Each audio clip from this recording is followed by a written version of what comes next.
What is your enemy? That thing that trips you up time and time again. Maybe it's that temptation that at this point you're like, I know it's not good. Yeah. This is not going to be good. I'm going to feel bad afterwards. But in the moment, it just feels like the only good option. It's like, this is something I need to do, and I'm going to do it. Yeah, I saw a description of it like it's like a fishing hook, right? It's like a lure. It's like bait.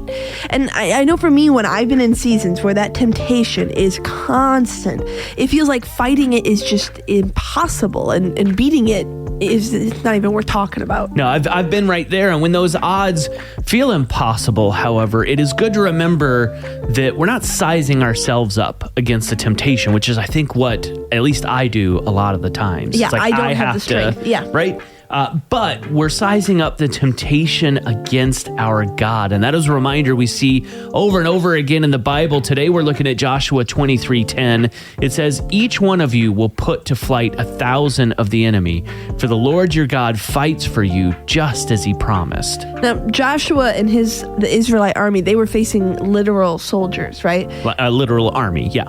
But maybe for you, if you are in that season where there is temptation that is just ringing your bell, it feels like there are 1,000 different opportunities in a day or maybe a week where it comes up and it says, hey, do this. Hey, say this. Hey, act this way.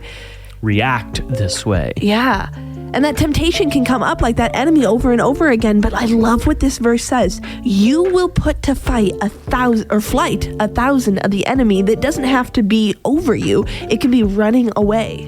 That's right. I think about, how many things, you can watch TV, and sometimes for guys, just the images that are on TVs and commercials, the temptation you have to be angry, especially during an election season like this. There are so many of them. And that's why this verse is such a good one to tuck away. Joshua 23:10 reminds us that God fights for me.